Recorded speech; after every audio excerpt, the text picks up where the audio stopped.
నమస్కారములు. ఛాయ్ కాంగ్రెస్. నా పేరు జంజిరాల రాజేష్, రాష్ట్ర రైతు ఆత్మహత్యల నివారణ సంఘం అధ్యక్షుడిని, మాజీ ఏపీఎస్ఐడిసి డైరెక్టర్ని, సీనియర్ కాంగ్రెస్ నాయకుడిని, ఎక్స్ కార్పొరేటర్. నాతో పాటు ఈ యొక్క సమావేశంలో పాల్గొన్నటువంటి జిల్లా కాంగ్రెస్ బలహీన వర్గాల నాయకులు శ్రీ వెగ్గలం పాండురంగాచారి గారు. ఈరోజు సమావేశం జరగటానికి ముఖ్య ఉద్దేశం, స్వాతంత్రోద్యమంలో మోతీలాల్ నెహ్రూ గారి కుటుంబం కొన్ని వందల వేల కోట్ల రూపాయలు దేశ స్వాతంత్రం కోసం సముపార్జించినటువంటి ఆస్తిని మొత్తం కూడా ఈ దేశ స్వాతంత్రం కోసం ప్రాణత్యాగం చేసినటువంటి కుటుంబం నుంచి వచ్చినటువంటి వారిని ఈనాడు ఉన్నటువంటి ప్రధానమంత్రి మోడీ గారు వారు 10 సంవత్సరాల్లో చేసిన అభివృద్ధి ఏమిటో ప్రజలకు చెప్పకుండా మోడీ అంటే మోసం, మోడీ అంటే మోసం, ఎలా మోసం చేస్తున్నారు అనేటువంటి దాని మీద మీకు సాక్ష్యాధారాలతో మేము చూపిస్తూ ఉన్నాం. మేక్ ఇన్ ఇండియా అని చెప్పేసి 10 సంవత్సరాలు పరిపాలన సాగించినటువంటి శ్రీ నరేంద్ర మోడీ గారు ఈరోజు వందే భారత్ పేరు మీద ఇతర దేశాలకి కాంట్రాక్ట్లు ఇచ్చినటువంటి ఘన చరిత్ర కలిగినటువంటి పెద్దవారు ఇవాళ బయటికి చెప్పడం మేక్ ఇన్ ఇండియా అంటారు, ఇచ్చేది మాత్రం ఇతర దేశాలకు పనులు ఇచ్చేసేసి ఇవాళ మూడోసారి మమ్మల్ని గెలిపించండి, మేము భారతదేశాన్ని శక్తివంతమైనటువంటి దేశంగా చేస్తామని చెప్పేసి కళ్ళబొల్లి కబుర్లతోటి మాయ మాటలతోటి మోసగిచ్చే విధంగా అబద్ధాల విశ్వగురువు ఎవరన్నా ఉన్నారంటే ప్రపంచంలో అది భారత ప్రధాని శ్రీ నరేంద్ర మోడీ గారు అని చెప్పక తప్పదు. ఇక్కడ చూడండి, 5 సంవత్సరాల్లో 5 లక్షల కంపెనీల్ని మూసివేశారు. ఈ కంపెనీలో పనిచేసేటువంటి శ్రామిక వర్గం కూడా రోడ్డున పడి అలో లక్ష్మణ అని చెప్పేసి బాధపడుతున్నటువంటి సమస్య భారతదేశంలో స్పష్టంగా కనపడుతూ ఉన్నటువంటిది. దానికి సాక్ష్యాధారాలతో మేము మీకు చూపిస్తూ ఉన్నాం. అదేవిధంగా వారి క్యాబినెట్ మంత్రి అయినటువంటి నిర్మలా సీతారామన్ గారు 6 లక్షల కోట్ల ఆస్తులు అమ్మేస్తామని చెప్పేసేసి చెప్తా ఉన్నారు. ఆస్తులు అమ్మేస్తూ ఉన్నారు. ఎవరి ఆస్తులు? కేంద్ర ప్రభుత్వ రంగ సంస్థల్లో 144 కోట్ల భారతదేశ ఓటర్ల యొక్క స్థితిగతులు మెరుగుపరిచేటువంటి ఈ యొక్క భాగస్వామి అయినటువంటి కంపెనీల్ని అమ్మే అధికారం ప్రధానమంత్రి నరేంద్ర మోడీ గారికి ఎవరిచ్చారని చెప్పేసి మేము ప్రశ్నిస్తూ ఉన్నాం. మేము డోర్ టు డోర్ తిరుగుతూ ఉంటే ప్రజలు అడుగుతున్నారు, భారతీయులు అడుగుతూ ఉన్నారు, తెలంగాణ వారు అడుగుతున్నారు, ఆంధ్ర వారు అడుగుతున్నారు, సౌత్ ఇండియా వాళ్ళందరూ కూడా అడుగుతూ ఉన్నారు, ఎందుకు అమ్ముతున్నారు ఈ ఆస్తుల్ని? గవర్నమెంట్ ఆస్తులు అమ్మాల్సినటువంటి పరిస్థితి ఏమొచ్చిందని చెప్పేసి అడుగుతూ ఉన్నారు. అదేవిధంగా మీరు చేస్తున్నటువంటి కార్యక్రమాల్లో రైల్వేను నడపలేనివాడు, రైల్వేను సరిగ్గా నడపలేనటువంటి పరిస్థితి, రైల్వేలో సీనియర్ సిటిజన్స్కి రాయితీలు తీసేసినటువంటి వారు ఇవాళ వందే భారత్ పేరు పెట్టి రేట్లు ఎక్కువగా పెంచేసేసి రైళ్లను నడిపేటువంటి పరిస్థితి జరుగుతుంది. నౌకాశ్రయాలు నడపడం లేదు, బిఎస్ఎన్ఎల్ అమ్మేస్తూ ఉన్నారు, విమానాశ్రయాలు అమ్మేస్తూ ఉన్నారు, స్టీల్ ప్లాంట్లు అమ్మకాన్ని పెట్టారు. ఇవన్నీ కూడా ప్రభుత్వ రంగ సంస్థలు నడపలేనటువంటి మీరు గడిచినటువంటి 75 సంవత్సరాల్లో ఏ ప్రధాని కూడా ఇలాంటి చర్యలు చేపట్టలేదనేటువంటి దాని మీద మేము మీకు మనవి చేస్తూ ఉన్నాం. ఎందుకనంటే ఇక్కడ మోడీ గారు మీరు చేస్తున్న కార్యక్రమాలు ఏంటి? ఇక్కడ భారతదేశంలో 144 కోట్ల పేద ప్రజలకు తినడానికి తిండి లేదని చెప్తుంటే మీరు మాత్రం గుజరాత్కు చెందినటువంటి అదానీ గారికి, అంబానీ గారికి మీరు దోచిపెడతా ఉన్నారు.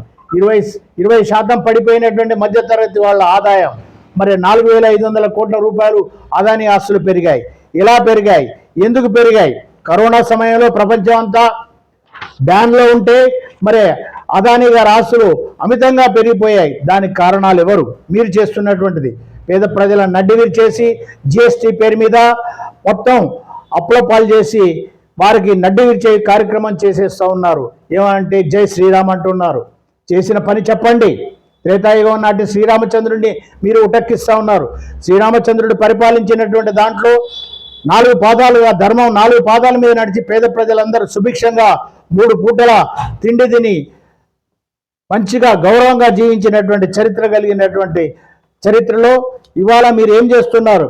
గడిచిన 75 సంవత్సరాల లోపల 55 లక్షల కోట్లు ప్రధానమంత్రులు ప్రపంచ బ్యాంకు నుంచి అప్పు తీసుకొస్తే మీరు ఇక్కడ ఉన్నటువంటి ఈ 10 సంవత్సరాల్లో 1,05,00,000 అప్పు తీసుకొచ్చారు. ఈ అప్పును ఎలా తీరుస్తారనేది చెప్పకుండా ప్రైవేటు భాగస్వామిలో ఉన్నటువంటి వ్యక్తులకి మీరు ఆస్తులను అమ్మేసి అక్కడ నిరంతరం శ్రామికులు పనిచేసేటువంటి వారికి ఉద్యోగాలు లేకుండా చేసేటువంటి కార్యక్రమాన్ని మీరు చేస్తున్నారు. ఇది ఎందుకు చేస్తున్నారు అనేటువంటి దాని మీద ప్రజలు ఓటర్స్ అడగదలుచుకున్నారు. మీకు మూడవసారి పట్టం కడితే ఏం జరగబోతుంది అనేటువంటి దాంట్లో మీరు చెప్పకుండా జై శ్రీరామ్ అంటున్నారు. శ్రీరామ్ అందరివాడు, శ్రీరాముడు అందరికీ కావలసినటువంటి వాడు. కుల మతాలకు అతీతంగా ఉన్నటువంటి పరిపాలన చేయాల్సినటువంటి మీరు చేయట్లేదు. ఇక్కడ కేసీఆర్ గారు ఏం చేశారు? మీకు ఏ టీం అయినటువంటి మీరు, బి టీం అయినటువంటి KCR garu corruption king, Kaleshwaram corruption king ఎవరైనంటే కేసీఆర్ గారే ఉన్నారు. ఇవాళ అవినీతితోటి 10 సంవత్సరాలు మీకు సపోర్ట్ చేసి అడ్డగోలుగా సంపాదించుకున్నటువంటి ఆస్తులతోటి ఇవాళ మళ్ళీ పార్లమెంట్ అభ్యర్థిగా గెలిపియండి, ఇక్కడ ఉన్నటువంటి అభ్యర్థి ఇక్కడ కేంద్ర మంత్రి అవుతారని చెప్పేసి మాటలు చెప్పడానికి విచ్చేస్తూ ఉన్నారు. బస్సు యాత్రల పేరు మీద అనేక డబ్బులు వెదజల్లి తిరుగుతున్నటువంటి కేసీఆర్ గారికి ఎక్కడి నుంచి ఈ కార్యక్రమాలు చేస్తున్నారు? మీరు ఎందుకు చేస్తున్నారు మీ కార్యక్రమాలు? మీరు చేసింది ఏం చేశారనే దాని మీద మీకు ప్రజలు మీకు తిరస్కరించినా కానీ మళ్ళీ మీరు ఏ మొహం పెట్టుకొని మీరు ఓట్లు అడగడానికి వస్తున్నారు. మీరు అదేవిధంగా మీ కేంద్ర మంత్రి అవుతారని చెప్పేసి అంటున్నారు. ఇక్కడ ఉన్నటువంటి ఖమ్మం అభ్యర్థి నామా నాగేశ్వరరావు గారు 2 పర్యాయాలు గెలిచినటువంటి నామా నాగేశ్వరరావు గారు ఖమ్మం జిల్లాకి ఏం అభివృద్ధి చేశారు? ఎంతమంది పేదవాళ్ళకు ఆదుకున్నారు? ఏ పరిశ్రమలు తీసుకొచ్చారు? ఎన్ని ఉద్యోగాలు ఇప్పించారు? అదేం చెప్పట్లేదు. చెప్పకుండా మంత్రి అవుతారు కాబట్టి మాకు వేయండి అని చెప్పేసి కేసీఆర్ కానివ్వండి, ప్రధాని నరేంద్ర మోడీ గారు కానివ్వండి, దేశ స్వాతంత్రం కోసం మరియు భారతదేశానికి ప్రాణత్యాగం చేసినటువంటి ఇందిరాగాంధీ, రాజీవ్ గాంధీ గారి యొక్క కుటుంబాల నుంచి వచ్చేటువంటి ప్రియాంక గాంధీ గారిని కానీ రాహుల్ గాంధీ గారిని చూస్తే ఊరలేకుండా యువరాజ్ అని చెప్పేసి సంబోధిస్తూ ఉన్నారు. గాంధీ కుటుంబాన్ని చీల్చేటువంటి పద్ధతి లోపల దుండెత్తి పోస్తూ ఉన్నారు. అసహ్యంగా మాట్లాడుతున్నారు. ప్రజాస్వామ్యంలో ఓట్లు అడుగుతారు, అందరూ కూడా తిరుగుతారు, చేస్తారు. మీరు 10 సంవత్సరాలు పరిపాలించారు. మీ అభివృద్ధి కనబడటం లేదు, పేదవాడికి కనబడటం లేదు, ఆకలి కేకలతో ముందున్నాడు. ఉద్యోగాలు ఇవ్వటం లేదు, నిరుద్యోగులందరికీ కూడా ఉద్యోగాలు అన్నారు. ఇవాళ మా రాహుల్ గాంధీ గారు కాబోయేటువంటి 2024 లోపల కుల గణన చేపేస్తామని చెప్పేసి చెప్తా ఉన్నారు. కుల గణన లోపల 90% ఉన్నటువంటి బీసీలు, ఎస్సీలు, ఎస్టీలు, మైనార్టీలు, ఓసీలో కూడా వెనకబడినటువంటి వాళ్ళు ఉన్నారు ఆర్థికంగా. వారందరికీ కూడా 50% పైన రిజర్వేషన్స్ తోటి వాళ్ళకి ఒక్కొక్క ఉద్యోగస్తుడికి ట్రైనింగ్ ఇప్పించేసి నెలకి 8,500 చొప్పున సంవత్సరానికి 1 లక్ష రూపాయలు ఇచ్చేసి వారికి పర్మనెంట్ ఉద్యోగాలు సంవత్సరానికి 30 లక్షల ఉద్యోగాలు ఇస్తామని చెప్పేస్తే ఇవాళ జరిగినటువంటి 1వ విడత, 2వ విడత, రేపు జరగబోయేటువంటి 3వ విడత ఎన్నికల్లో కూడా అప్రతిహతంగా ఇండియా కూటమి తరఫున రాహుల్ గాంధీ గారికి సపోర్ట్ చేయాలని చెప్పేసి ప్రజలు, ఉద్యోగస్తులు, యువకులు అందరూ కూడా ముందుకు వస్తున్నటువంటి సంగతి మీరు మర్చిపోయి మీరు ఇష్టం వచ్చినట్టు ఫ్రస్ట్రేషన్లో మాట్లాడుతున్నారు. ప్రధానమంత్రి నరేంద్ర మోడీ గారు మీరు చేసిన అభివృద్ధి 10 సంవత్సరాలకి చర్చా వేదికకు రండి, ఎలక్షన్స్లో అడగండి. కాంగ్రెస్ పార్టీ మా ఏఐసిసి అధ్యక్షులు ఉన్నారు మల్లికార్జున్ ఖర్గే గారు, వారు మీరు ఎదురుగా కూర్చొని మీరు 10 సంవత్సరాలు చేసింది ఏంటి, కాంగ్రెస్ పార్టీ ఏం చేసింది అనేటువంటి దాని మీద చర్చకు మేము సిద్ధంగా ఉన్నారు. మీరు సిద్ధంగా ఉన్నారని చెప్పేసి మేము ప్రశ్నిస్తూ ఉన్నాం. సిద్ధం లేరే? మీరు చేయలేనటువంటి పరిస్థితి. మీరు ఇక్కడ ఏం చేశారు? తెలంగాణకి ఏమి ఇవ్వలేదు. ఆంధ్రాకి ఏం చేశారు? ఏమి ఇవ్వలేదు. విభజన చట్టంలో ఇవ్వాల్సినటువంటి ఇవ్వకుండా ఇవాళ మీరు ఇష్టం వచ్చినట్టు ఇవాళ ఓటు అడగడానికి మీరు ఇచ్చేస్తూ ఉన్నారు. భారత్ పేరు మీద చేసినటువంటి అప్పులు ఏ విధంగా తీరుస్తారనే చెప్పే పరిస్థితి కనిపించడం లేదు. ఇవాళ ఉన్నటువంటి పరిస్థితుల పట్ల అమిత్ షా గారు తిరుగుతూ ఉన్నారు, పెద్ద పెద్ద కేంద్ర మంత్రులు అందరూ కూడా తిరుగుతూ ఉన్నారు.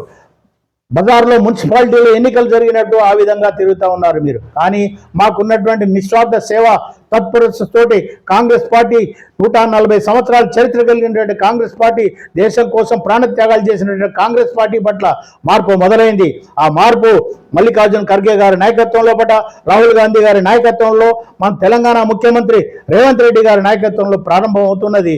దానికి అందరూ కూడా తెలంగాణలో ఉన్నటువంటి 17 పార్లమెంటు సీట్లలో కూడా 17కి 17 సీట్లు రావడం కోసం ప్రయత్నం చేస్తూ ఉన్నారు. ఇవాళ మీరు బీజేపీ వాళ్ళు, బీఆర్ఎస్ వాళ్ళు 2వ స్థానమా 3వ స్థానమా అని మీరు పోటీ పడుతూ ఉన్నారు. ఇక్కడ ఖమ్మం నియోజకవర్గం నుంచి రామ్ సాహెబ్ రఘురామరెడ్డి గారు వారి యొక్క ఆస్తులు సురేందర్ రెడ్డి గారు ఎంపీగా 5 పర్యాయాలు పోటీ చేసి 5 పర్యాయాలు ఎమ్మెల్యేగా పోటీ చేసినటువంటి వారి ఆస్తులు మొత్తం కూడా గవర్నమెంట్కి సంబంధించినటువంటి హాస్టళ్లకు కానివ్వండి, మరి అదేవిధంగా పోలీస్ స్టేషన్లకు కానివ్వండి, అదేవిధంగా స్కూళ్ళకు కానివ్వండి, అదేవిధంగా రామ మందిరాలకు కానివ్వండి, అనేక స్థలాలు ఇచ్చారు. బస్ స్టాండ్లతో సహా ఇచ్చినటువంటి ఘనకీర్తి కలిగినటువంటి ఇవాళ వాడి యొక్క ఆస్తులు కనుక రామ్ సహాయం సురేందర్ రెడ్డి గారు అబ్బాయి రఘురామరెడ్డి గారి ఆస్తులు కనుక లెక్కేస్తే కొన్ని వేల కోట్ల రూపాయలు అవుతుంది. కానీ వేల కోట్ల రూపాయలు ఇవాళ సమాజం కోసం పనిచేసేటువంటి మంచి అభ్యర్థి 24 క్యారెట్ల బంగారం లాంటి అభ్యర్థి రఘురామరెడ్డి గారు ఇవాళ ఖమ్మం జిల్లా పార్లమెంట్ అభ్యర్థిగా నిలబడతా ఉన్నారు. వారి మెజారిటీ కోసం ప్రయత్నం చేస్తూ ఉన్నారు. ఇవాళ అదేవిధంగా భద్రాచలంలో పొరిక బలరాం నాయక్ ఒక లంబాడా జాతికి చెందినటువంటి ఒక బలహీన వర్గాలకు చెందినటువంటి నాయకుడు, గతంలో సోషల్ జస్టిస్ మినిస్టర్గా పనిచేసి అనేక కార్యక్రమాలు చేపట్టినటువంటి మంచి వ్యక్తి ఉన్నటువంటి వాడు 2 సీట్లు కూడా గెలిచేటువంటి పరిస్థితిలో ఉంది. ఈ ఖమ్మం ఉమ్మడి జిల్లా లోపల గెలిచేటువంటి అభ్యర్థుల లోపల బలరాం నాయక్ గారిది ఖాయమైపోయింది మెజారిటీ, అదేవిధంగా రఘురామరెడ్డి గారిది ఖాయమైపోయింది. మీరు తేల్చుకోండి, ఇలా బీజేపీ వాళ్ళు బీఆర్ఎస్ వాళ్ళు 2వ స్థానం 3వ స్థానం అనేటువంటి మీరు ఆలోచించుకోవాలి.